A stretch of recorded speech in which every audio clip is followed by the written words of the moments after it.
ফেরাউনরে অনেক ছাড় দিলেন, সুযোগ দিলেন, তওবা করে নাই। ফেরাউনরে সাগরের পানিতে চুবানি খাওয়াইলো কে? আব্রাহার বাহিনী কাবাঘর ভাঙতে আসলো। আবাবিল পাখি দিয়ে আব্রাহার বাহিনীরে শেষ করলো কে?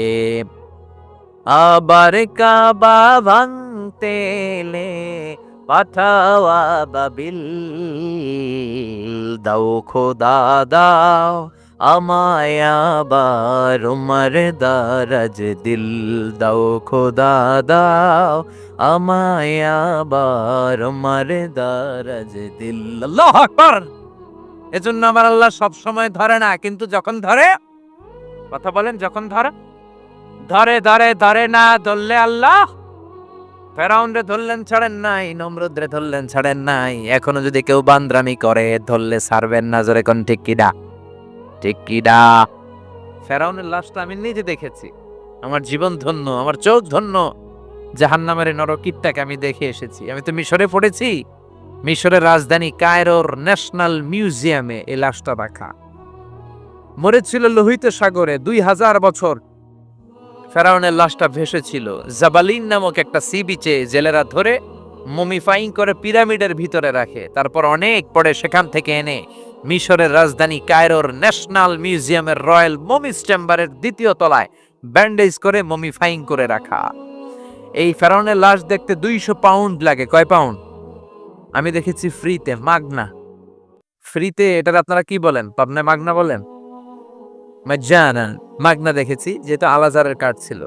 কার্ড দেখিয়ে ঢুকলাম ফেরাউনের লাশ ঘরে। ঢুকেই দেখি ফেরাউন শুয়ে আছে, ব্যান্ডেজ করা, হাত দুইটা এরকম বাঁধা, ব্যান্ডেজ। এইভাবে শুটকি মানুষ, কি মানুষ? শুটকি। কোনো মাছ ওরে খায় নাই। 2000 বছর সাগরে পড়েছিল, কোনো কীট পতঙ্গ ওরে ছয় নাই, কোনো ব্যাকটেরিয়া ওরে পচায় নাই, কোনো ক্যাকটাস, কোনো শৈবাল, কোনো অক্টোপাস, কোনো প্রাণী ওর দিকে তাকায়ও নাই। কারণ ওর লাশটারে যে সংরক্ষিত করে রাখা হবে, এই চ্যালেঞ্জটা কার? ঢুকলাম, ঢুকে দেখি ফেরাউন শুয়ে আছে। ডাক দিলাম, ও ফেরাউন চাচা কেমন আছো? কিন্তু চাচা কথা বলে না। ওর কথা বলার শক্তিটাও কেড়ে নিয়েছে কে? ওই দিন আমি অনেকক্ষণ কথা বললাম ফেরাউনের সাথে, কিন্তু এক পেশে কথা, এক তরফা কথা, শুধু আমি কই, সে কথা কয় না। তার লাশের চারদিক দিয়ে ঘুরে ঘুরে দেখলাম আর অবাক হলাম। এই লোকটা আমার নবী মুসা আলাইহিস সালামকে ধমক দিত। এই লোকটার ভয়ে বনি ইসরায়েলের মুসলমান সৈনিকেরা নিজ এলাকায় থাকতে পারতো না, আরেক এলাকায় যে ঘুমানো লাগতো। এরকম পরিবেশ এখনো দেশে আছে না নাই? আমার থানা এইখানে, আমি এখানে থাকতে পারি না, আরেক থানায় ঘুমাই। আমার বাড়ি এইখানে, আমার বাড়িতে আমি পরবাসী, আরেকজনের ঘরে ঘুমাই। ওয়ালা তাহিনু ওয়ালা তাহজানু ওয়া আনতুমুল আ'লাউনা ইন কুনতুম মুমিনিন। দুঃখ করো না, চিন্তা করো না, ঈমান যদি পাক্কা হয় বিজয় তোমাদের হাতে নিশ্চিত হবেই হবে। চিল্লা এখন ঠিক কি না? ঈমানের নমুনা যদি দেখাতে পারো, সবর যদি এখতিয়ার করতে পারো, নিজেদের জান আর প্রাণকে যদি কোরআনের জন্য উৎসর্গ করতে পারো, বাংলার জমিনেও কালেমার পতাকা উড়াইয়া দিবে কে?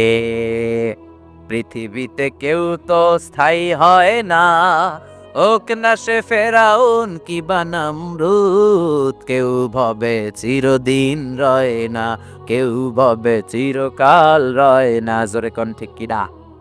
এজন্য থাকার জন্য আমরা আসি নাই, চলে যেতে হবে। ফেরাউনকেও শেষ করে দিল কে? এজন্য আল্লাহ বললেন, আনিশকুরু লিল্লাহি ওয়া মান ইয়াশকুরু ফাইন্নামা ইয়াশকুরু লিনাফসি। ও লোকমান, আল্লাহর শুকরিয়া করো, শুকরিয়া করলে আমি নিয়ামত বাড়িয়ে দেই। আর কেউ যদি শুকরিয়া করে সেটা তার নিজের জন্যই করে, আমি আল্লাহর কোনো লাভ নাই। শুকরিয়া করলে লাভ কার? কুফরি করলে লস কার? আল্লাহর কোনো লাভ লস আছে? কথা বলেন, লাভ লস আছে? সহিহ মুসলিমের বর্ণনায় বিশ্বনবী বললেন, হাদিসে কুদসিতে আল্লাহ বলেন, ইয়া ইবাদি লাউ আন্না আউওয়ালাকুম ওয়া আখিরাকুম ওয়া ইনসাকুম ওয়া জিন্নাকুম কানু আলা আফজারি কলবি রাজুলিন ওয়াহিদ মা নাকাসা ফি মুলকি শাইয়া।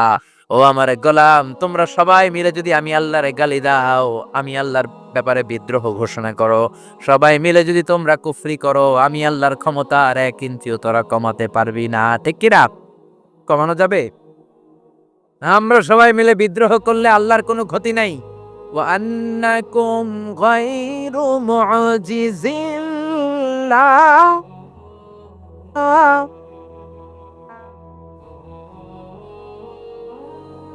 সবাই মিলে যদি আমি আল্লাহর বিদ্রোহ করো, সবাই মিলে যদি নাফরমানি করো, আমি আল্লাহর কিচ্ছু তোরা করতে পারবি না, ঠিক কি না? এজন্য শুকরিয়া করলে তোদের লাভ, না শুকরি করলে তোদের লস। শুকরিয়া করলে নিয়ামত বাড়ায় দিবে কে? এজন্য শুকরিয়া করতে রাজি আছেন? এরপর আল্লাহ বললেন কেমন করে লোকমান উপদেশ দিল, ওয়া ইয ক্বালা লুকমানু লিবনিহি ওয়া হুয়া ইয়াইদুহু ইয়া বুনাইয়া লা তুশরিক বিল্লাহ ইন্নাশ শিরকা লাযুলমুন আযীম। পড়েন সুবহানাল্লাহ। সৈয়দানা লোকমান উপদেশ দিচ্ছে, ইয়া বুনাইয়া, ও আমার সন্তান, ও আমার কলিজার টুকরা, ও আমার বৎস, ও আমার বাছা। এজন্য উপদেশ যখন দিবেন নরম ভাষায় দিবেন। উপদেশের ভাষা হতে হবে হৃদয়স্পর্শী, কোমল। আপনি যদি ধমকি দিয়ে উপদেশ দেন, এটা উপদেশ হবে? এটা তো হয়ে যাবে ঝগড়া। এজন্য উপদেশ যখন দিবেন কোমল ভাষায়, দরদের জায়গা থেকে দিবেন। কারণ হৃদয় থেকে কোনো কথা বললে এটা আরেকজনের হৃদয়ে যেয়ে লাগে, ঠিক কি না? ধমক দিবেন না, ছেলে মেয়েদেরকে ধমকাবেন না, বুঝাবেন। যদি ধমকার, এই হারামজাদা, ফজরের নামাজ পড়ছ না আজকে, তোর একদিন কে আমার একদিন, এদিকে আয়। লাঠি লিয়ে ধরলেন পোলারে, পোলা শুনবে? পোলা কেউ ঠিক আছে, আমনের একদিন আমারও আছে একদিন, ঠিক কিনা? আরো বেয়াদব হবে। দরদ দিয়ে বলবেন। সাইয়েদনা লোকমান তাই বললেন, ইয়া বুনাইয়া, ও আমার কলিজার টুকরা ছেলে, ও আমার বাজান, ও আমার সন্তান, ও আমার বৎস। আপনারা ছেলেকে আদর করে কি ডাকেন? বাজান? হ্যাঁ, তাহলে বলবেন ও আমার বাজান, ও আমার কলিজার টুকরা, আদর করে উপদেশ দিবেন। সাইয়েদনা লোকমান প্রথম উপদেশ দিলেন, লা তুশরিক বিল্লাহ, শিরক করো না। কি করো না? ইন্নাশ শিরকা লাযুলমুন আযীম, শিরক হলো অনেক বড় জুলুম। কারণ এই জুলুমটা আপনি দুনিয়ার কোনো মানুষের উপর করছেন না, করছেন কার উপর? যে আল্লাহ রিজিক দিল, জীবন দিল, সব নিয়ামত দিয়ে আপনারে কৃতজ্ঞ করলো, সেই আল্লাহর উপর যদি জুলুম করেন, জুলুমটা ছোট জুলুম না বড় জুলুম? আল্লাহ বললেন, ইন্না শিরকা লাযুলমুন আযীম, নিশ্চয়ই শিরক হচ্ছে বড় জুলুম, শিরক হচ্ছে অনেক ভয়ানক। এজন্য ছেলের প্রথমে শিরকের ব্যাপারে সচেতন করে দিচ্ছেন। বলছেন, ছেলে শিরক করিস না। কি করিস না? কথা কয় না। কি করিস না? শিরক হচ্ছে ঈমান বিধ্বংসী মরণাস্ত্র। এই শিরক, এটা এইডস এর চেয়েও খারাপ, এটা ক্যান্সারের চেয়েও ভয়ানক। ক্যান্সারের অ্যানসার আছে, শিরকের কোনো অ্যানসার নাই, ঠিক কি না? বিশ্বনবী বলেছেন, আখফা মিন দাবিবিন নামাল, পিঁপড়া যেমনি গুটি গুটি পায়ে মিষ্টির দোকানের ভেতরে দিয়ে ঢুকে যায়, শিরক তেমনি গুটি গুটি পায়ে তোমার দেহে ঢুকে ভাইরাসের মতো করে তোমার ঈমানকে শেষ করে দিবে, ঠিক কি না? শিরক মানে আল্লাহর সাথে কাউকে সমকক্ষ বানানো, আল্লাহর মতো ক্ষমতাবান কাউকে মনে করা, আল্লাহর জায়গায় কাউরে বসানো, ঠিক কি না? এজন্য আমরা যখন নামাজের জন্য দাঁড়াই, আল্লাহ বলে নামাজ পড়ে পড়বি, আগে বল শিরক করস কিনা। আমরা বলি, ওয়াজ্জাহতু ওয়াজহিয়া লিল্লাযী ফাতারাস সামাওয়াতি ওয়াল আরদা হানিফাও ওয়া মা আনা মিনাল মুশরিকিন। না, আল্লাহ আমরা মুশরিক না, আমরা শিরক করি না। আমাদের শুরুতে এই ঘোষণা আমরা দেই কি দেই না? আবার যখন জিলহজ মাসে হজ করতে যান, আল্লাহ বলে হজ পরে কর, আগে বল শিরক করস কিনা। আমরা বলি লাব্বাইক আল্লাহুম্মা লাব্বাইক, লাব্বাইক লা শারীকা লাকা লাব্বাইক, আল্লাহ কোনো শরীক করি না, আমরা মুশরিক না। চিল্লায় কোন ঠিক কি না? এজন্য ছেলেকে সাবধান করে দিলেন, লা তুশরিক বিল্লাহি ইন্নাশ শিরকা লাযুলমুন আযীম। ও আমার ছেলে, খবরদার তুমি শিরক করো না। শিরক হলো অনেক বড় পাপ, শিরক হলো মহাপাপ, সব পাপের বাপ। জোরে কোন ঠিক কিনা? এজন্য শিরক করা যাবে? শিরক দুই ধরনের, শিরকে আকবার, শিরকে আসগার। শিরকে আকবার যদি করেন আপনার সব শেষ। এজন্য আল্লাহ বললেন, ইন্নাল্লাহা লা ইয়াগফিরু আন ইউশরাকা বিহি ওয়া ইয়াগফিরু মা দুনা যালিকা লিমান ইয়াশা। আল্লাহ চাইলে তোমার সব গুনাহ ক্ষমা করে দিবেন, কেবলমাত্র শুধুমাত্র শিরকের গুনাহ ছাড়া। কার কথা? কথাটা কার? নাকি আজারি সাহেবের? কার কথা? শিরকের গুনার কোনো ক্ষমা নাই, মহাপাপ। এজন্য আল্লাহ বলেন, লাইন ইয়া ইবাদি লাউ আতাইতানি বিকরাবিল আরদি খাতায়া ও গোলাম, কিয়ামতের দিন পাহাড় পরিমাণ গুনার স্তূপ নিয়ে যদি আমার কাছে আসো, আর ওই গুনার মধ্যে যদি শিরকের গুনাহ না থাকে, পাহাড় পরিমাণ ক্ষমার দয়া নিয়ে আমি আল্লাহ তোর কাছে হাজির হয়ে যাব। খবরদার, শিরক করা যাবে না। লাইন আশরাকতা লা ইয়াহবাতান্না আমালুক ওয়া লা তাকুনান্না মিনাল খাসিরিন। শিরক করলে আপনার আমল বাতিল করে দিবে কে? শিরক দুই ধরনের। কয় ধরনের? সবাই বলেন, পিছনের ভাইরাও বলেন। শিরক কয় প্রকার? শিরকে আকবার, শিরকে আসগার, বড় শিরক, ছোট শিরক। শিরকে আকবার আবার তিন ধরনের। শিরক ফির রুবুবিয়া, রবের ক্ষেত্রে শিরক করা। আমাদের রব কে? কিয়ামতের কবরের জীবনে প্রথম প্রশ্ন আপনাকে রব দিয়ে করা হবে। প্রথম প্রশ্ন কি? মার রাব্বুক, তোমার রব কে? আপনি যদি বলেন জানি না, মাইর আছে না নাই, আপনারে বলতে হবে আল্লাহ আমারে রব, এই রবই আমার সব। পড়েন সবাই, আল্লাহ আমারে রব, দমে দমে তনু মনে তারি অনুভব, আল্লাহ আমারে রব। এজন্য রব হিসেবে আমরা মানি একজনকে, তিনি কে? আল্লাহ ছাড়া অন্য কাউরে যদি রব বানান, খবর আছে না নাই? এটা হচ্ছে শিরক ফির রুবুবিয়া। এরপর হচ্ছে শিরক ফিল উবুদিয়া। কষ্ট হচ্ছে? কথাগুলো কঠিন হয়ে যাচ্ছে? আমি চেষ্টা করছি সহজ করে বোঝানোর জন্য। সহজ করে কইতে আমায় কহজে, সহজ করে যায় না কওয়া সহজে, কিন্তু সহজ করে বলার চেষ্টা করতেছি। আর শিরকু ফিল উবুদিয়া, দুই নাম্বার হচ্ছে ইবাদতের ক্ষেত্রে আল্লাহ শিরক করা। ইবাদতের হকদার একজন, তিনি কে? সেজদা দেব একজনকে, তিনি কে? অনেকে আছে বিপদে পড়লে মসজিদে যায়, মসজিদে যে সেজদা দেয়, আবার মাঝে মাঝে মাজারে যেও সেজদা দেয়। আছে না নাই? এই এলাকায় নাই?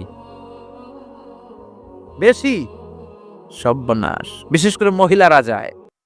আহা, মায়েরা বোনেরা যাদের কানে আমার মাইকের আওয়াজ যায়, খবরদার, মাজারে যে সেজদা দিয়ে মুশরিকদের কাতারে তুমি নাম তুলো না। ঠিক কিনা? বাধা দিবেন, নিষেধ করবেন, ইসলাম বুঝাবেন। নারীদেরকে ইসলাম শিখানো হয় না, কোরআনের কথাগুলো জানানো হয় না। নারীগুলো সন্তানের জন্য মাজারে যে সেজদা দেয়। মাজারে গেলে নাকি বাচ্চা হয়? হয় নাকি? মাজারে গেলে বাচ্চা হয়? আচ্ছা, মাজারে গেলে যদি বাচ্চা হয় আর মাজারে না গেলে যদি বাচ্চা না হয়, কুত্তার যে বাচ্চা হয়, কুত্তা কোন মাজারে যায়? ছাগল যে বাচ্চা দেয়, ছাগল কোন মাজারে মানাত করছিল? প্রতি বছর যে গরু বাছুর দিতেছে, বাচ্চা দিতেছে, বিড়ালের যে বাচ্চা হয়, বিড়াল কোন দরবারে যায়? কথা বলেন, আকল খাটালেই বোঝা যায়। চিল্লা এখন ঠিক কি না? এই জন্য মাজারে সেজদা দেওয়া যাবে না, সেজদা দেবে একজনকে, তিনি কে? তিন নাম্বার শিরক ফিল আসমাই ওয়াস সিফাত, নামের ক্ষেত্রে, আল্লাহর গুণের ক্ষেত্রে কাউরে বসানো যাবে না। আমাদের দেশে ভয়ঙ্কর একটা শিরক আছে। আমরা আল্লাহর প্রিয় ওলি আব্দুল কাদের জিলানীরে ডাকি গাউসুল আজম বলি না? কিন্তু গাউসুল আজম কার নাম? গাউসে পাক হলো একজন, তিনি কে? গাউস মানে সাহায্যকারী, পাক মানে পবিত্র, পবিত্র সাহায্যকারী। আল গাউসুল আজম মানে মহান সাহায্যকারী, তো একজন, তিনি কে? এজন্য আব্দুল কাদের জিলানীর নামের আগে গাউসে পাক বলা যাবে? গেল শিরকে আকবার। এবার শিরকে আসগার মানে ছোট শির। কি শির? কথা কয় না। শুরুতে কইছে হুজুর এটা ক্লাস, আমি কথাই কয় না। কি শির? শিরকে আকবার করলে আপনি মুশরিক হয়ে যাবেন, কিন্তু শিরকে আসগার যদি করেন আপনি মুশরিক হবেন না, কিন্তু আপনার কবিরা গুনাহ হবে। তওবা করার দরকার আছে না নাই? বিশ্বনবী বললেন সবচেয়ে ভয়ঙ্কর শিরকে আসগার হলো আর রিয়া। কি? রিয়া মানে লোক দেখানো। লোক দেখানোর কাজ আমরা করি কি করি না? হজ করছে, নামের আগে আলহাজ না লেখলে চেতে যায়। আছে না নাই? পাবনাতে তো এই সাথিয়াতে সমস্যা তো এটা নাই না? আপনাদের এখন একই ঝামেলা। তো হজ করেছেন আপনি একজনকে দেখানোর জন্য, তিনি কে? সবার সামনে বলেন কেন? নামাজ পড়বেন কারে দেখানোর জন্য? এখন নামের আগে আলহাজ না লেখলে রেগে যায়। তো আপনি তো নামাজও পড়েন, আল মুসল্লি লাগান না কেন? আপনার লাগানো দরকার আল মুসল্লি, আস-সায়েম, আল মুজাক্কি, আল হাজ কুতুবুদ্দিন। আল মুসল্লি মানে নামাজি, আস-সায়েম মানে রোজাদার, আল মুজাক্কি মানে যাকাত দানকারী, আল হাজ মানে হজ পালনকারী, কুতুবুদ্দিন। সব লাগাইবেন আপনি, আপনার তো সব দরকার। হজ করবেন কারে দেখানোর জন্য? এজন্য নামের আগে আলহাজ লাগাবেন? লাগাবেন না। লোকে লাগাইলে লাগায়, আপনি পরিচয় দিয়েন না, আমি আলহাজ মিজানুর রহমান আজহারি। কখনো দিবেন না। দিবেন? এটা রিয়া, লোক দেখানো মানসিকতা আপনার থাকলে আপনার সব শেষ। আমও শেষ, সালাও শেষ। ঠিক কি না? এরপরে বিশ্বনবী বললেন আল হালাফ বিগাইরি ইসমিল্লাহ, আল্লাহর নাম ছাড়া যদি অন্য কারো নামে আপনি কসম করেন এটাও ছোট শিরক। আল্লাহর নাম ছাড়া অনেক নামের কসম এই দেশে আছে না নাই? কয় হুজুর কোরআনের কসম, বিদ্যার কসম, মাটির কসম, মায়ের বুকের দুধের কসম, আমার মাতার কসম, আমার পোলার কসম, বলে না? পীর সাহেবের কসম, এরকম বলে কি বলে না? আল্লাহ ছাড়া কারো নামে কসম করা যাবে? একটু ঝিমাইয়ে পড়ছেন মনে হয় আপনারা। শেষ করে দেই, দোয়া করে দেই, আরো 2-1 মিনিট শুনবেন? আচ্ছা, তাকবীর দেন তাহলে, লিল্লাহি তাকবীর। আরো জোরে দেন, লিল্লাহি তাকবীর। কসম কাটবো একজনের নামে, তিনি কে? মনে থাকবে?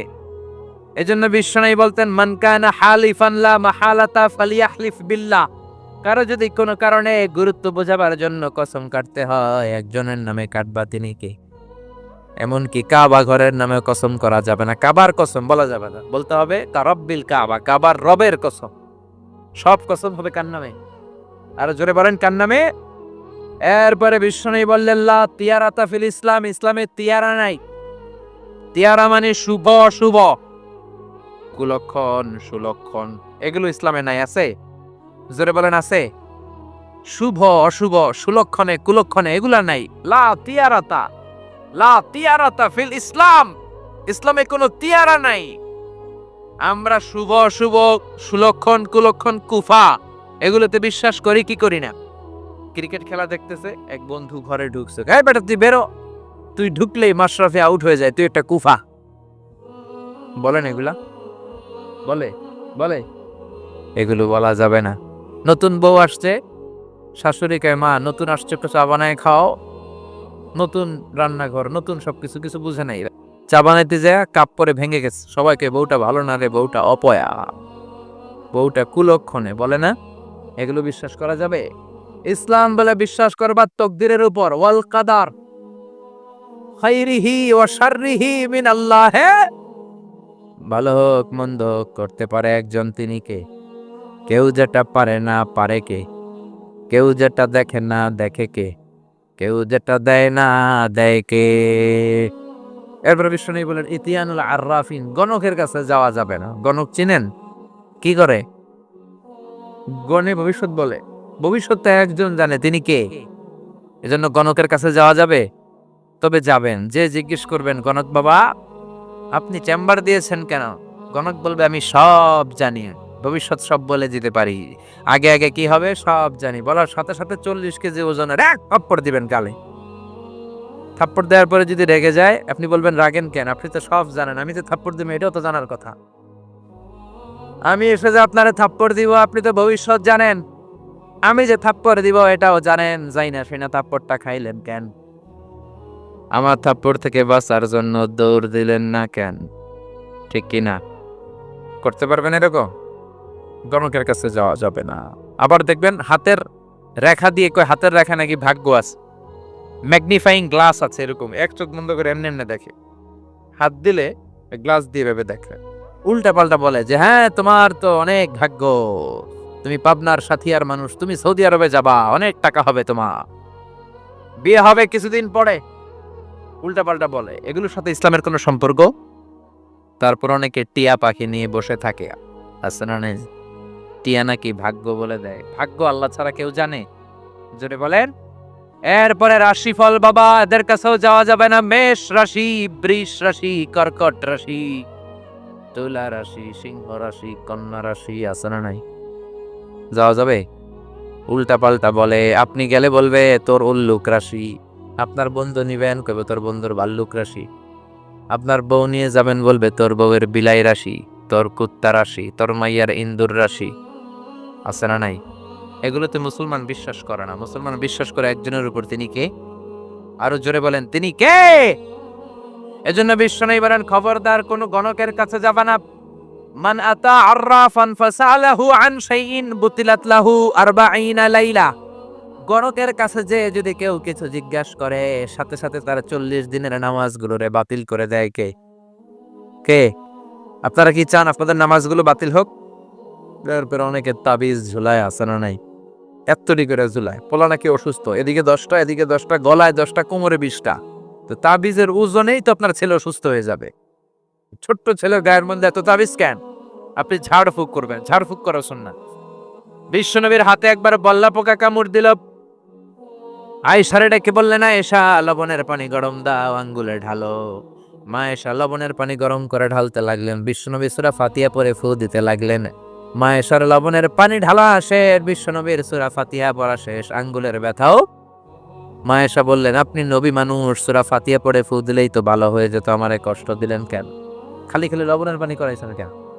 বিশ্বনবী বললেন, আয়েশা রে, লবণের পানি দিয়ে চিকিৎসা হয়, সূরা ফাতিহা দিয়ে ঝাড়ফুঁক হয়। ভালো চিকিৎসার ঝাড়ফুঁকের সমন্বয়ে রোগ ভালো করে দেয় কে? আপনি অসুস্থ, সূরা ফাতিহা পড়ে ফু দেন, সুস্থ করে দিবে কে? আপনাকে জিন ভূত আসর করেছে, আয়াতুল কুরসি পড়েন। ছোট্ট বাচ্চাকে জিন ডিস্টার্ব করে, পরি ডিস্টার্ব করে, সূরাতুল ফালাক সূরাতুন নাস পড়ে ফু দেন, সুস্থ করবে কে? বিশ্বনবী তাবিজ দেখলে ছিঁড়ে ফেলতেন, সাহাবারাও ছিঁড়ে ফেলতেন, তাবিজ ঝুলাতেন না তারা। কোরআনের আয়াত দিয়ে দেওয়া যাবে কিনা এটা ইখতিলাফি মাসআলা, নির্ভরযোগ্য কথা হচ্ছে না দেওয়াই ভালো। আপনি ঝাড়ফুঁক করবেন, ঠিক কি না? যেহেতু বিশ্বনবী ঝাড়ফুঁক করতেন, ছেলেপেলারা এখন তাবিজ ঝুলায়। এরপর দেখবেন বাংলাদেশে সাদা আর লাল কালারের একটা আজমি শরীফের সুতা আছে, পাবনাতে তো এগুলো ঢুকে নাই, ঢুকছে? এক ছেলে দেখলাম পরীক্ষার রাতে টোটো করে ঘুরে। আমি বললাম, এদিকে আয়, তোর না পরীক্ষা পড়াস না কেন? কে যে হুজুর আজমির শরীফের সুতা আছে আমার এ প্লাস ঠেকায় কে? এরকম নাদান কপাল পড়া আসরা নাই, জোরে বলেন। এরপরে খবরদার, দাঁত পড়লে ইন্দুরের গর্তের কাছে যায়, ইঁদুরের গর্ত। এই দেশে মনে হয় এটা নাই, সব মিলে যাচ্ছে না? পুরো বাংলাদেশে একই সিস্টেম। দাঁত পড়ে গেলে ইঁদুরের গর্তের কাছে যেয়ে বলে, ইন্দুর মামা আম্মাই কইছে আমনে আমার বড় মামা, আমার মোটা দাঁত নিয়ে আপনার চিকুন দাঁত দেন। ইঁদুর আপনারা দাঁত দিবে? দাঁত দিবে কে? আশরাফুল মাখলুকাত। তার রুচি কতটা নিচে নামলে ইঁদুরের গর্তে যে মানুষ, সেরা মানুষ যে দাঁত চায়, না দান, এগুলো টাকা, ঠিক কি না? এজন্য খবরদার এগুলো করবেন না। এরপরে দেখা যায় ট্রাকের পিছনে জুতা ঝুলায় রাখে। আমি তো বিভিন্ন হাইওয়েতে ঘুরি, এই জেলা থেকে ওই জেলা, রাতে রাতে মাঝে মাঝে দেখি বিভিন্ন ট্রাকের পিছনে সিরা জুতা। জিজ্ঞেস করলাম, কি রে সিরা জুতা কেন? কয় হুজুর বদনজর লাগে, বদনজর থেকে বাঁচা, অনেকে বদনজর দেয়। তো কই যেটা বদনজর দিল, আমার সিরা জুতা যাইয়া ওর গালের উপর পড়লো। তো ট্রাক বাঁচানোর জন্য তাওয়াক্কুল করলো সিরা জুতার উপর, আল্লাহর উপর তাওয়াক্কুল করতে পারে না। ওরে বাঁচাবে কে? ও তো এমনি রাস্তায় দুর্ঘটনা ঘটে মরবে, ঠিক কি না? এজন্য এগুলো করবেন না। আবার অনেক ড্রাইভার মাজারের সামনে দিয়ে গাড়ি স্লো করে ফেলে, দ্রুত চালায় না। জিজ্ঞেস করলাম, স্লো করস কেন? কয় বাবায় অনেক গরম। গরম বাবা শুইয়া আছে। তো আল্লাহর অলিরা তো মানুষের উপকার করে। এদিকে যদি কোনো গরম বাবা থাকে যার পাশ দিয়ে গাড়ি চালালে গাড়ি উল্টায় ফেলায়, তাহলে এটা কি বাবা না ডাকায়? বাবা না সন্ত্রাস? মানুষ মারে কি ভালো মানুষ? এজন্য এগুলো করা যাবে। এরপরে বাচ্চাদের কপালে টিপ দেয় কি দেয় না? কাজলের কালো গোল গোল টিপ আছে না নাই? এগুলো দিবেন না। ফালাক আর নাস পড়ে ফু দিবেন, পৃথিবীর কোন শক্তি বাচ্চার ক্ষতি করতে পারবে?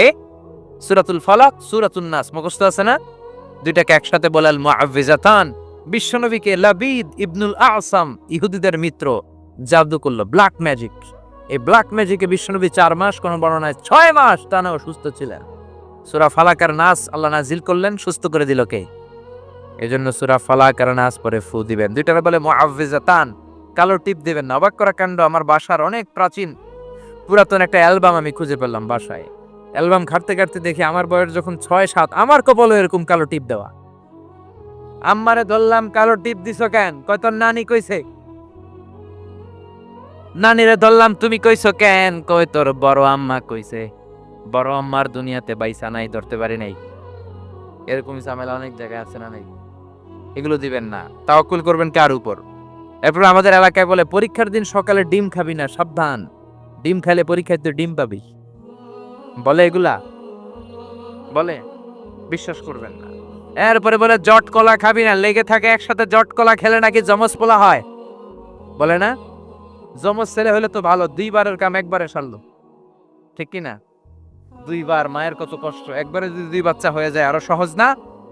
এরপর বলে হাত চুলকালে নাকি টাকা আসে, বলে। আবার বলে মাথার মধ্যে যদি 2 গিট থাকে তোর বিয়ে হবে 2টা। এগুলো মুসলমানরা বিশ্বাস করতে পারে?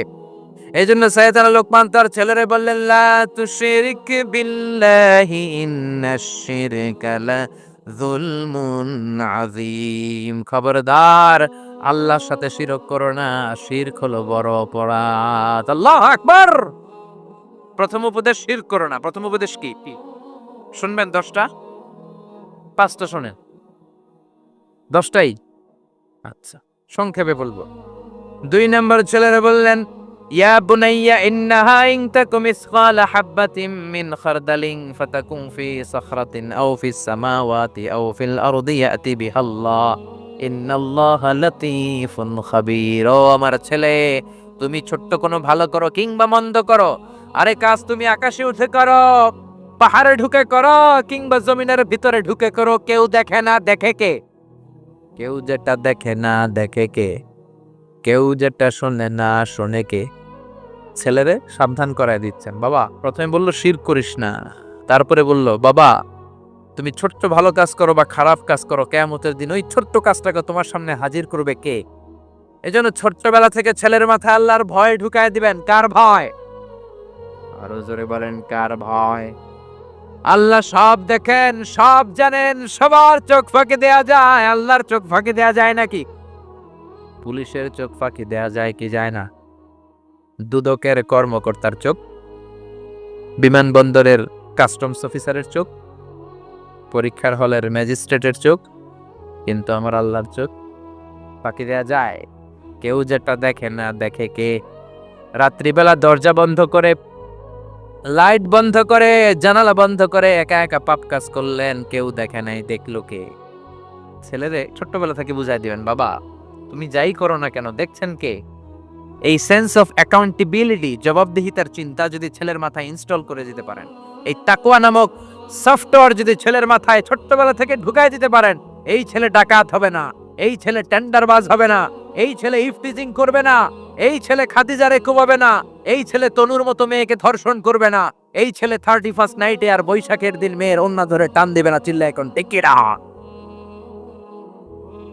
এজন্য ছোট্টবেলা থেকে শিখান। ছোট্ট ছেলেরা স্কুলে যায়, বন্ধুর জ্যামিতি বক্স নিয়ে আসে, আরেক বন্ধুর পেন্সিল নিয়ে আসে, চুরি করে কলম নিয়ে আসে, আসে না? শিখাই দিবেন, বাবা আরেকজনের জিনিস যদি নিয়ে আসো এটা চুরি। ও বাবা রাস্তা দিয়ে হেঁটে যাও, রাস্তার মধ্যে 500 টাকার কচকচে নোট পড়ে আছে, ধরা যাবে? শিখাতে হবে তো।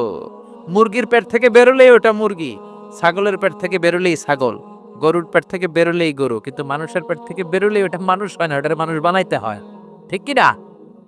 এজন্য ছেলেরা শিখাবেন, আল্লাহ সব দেখে, সব শুনে।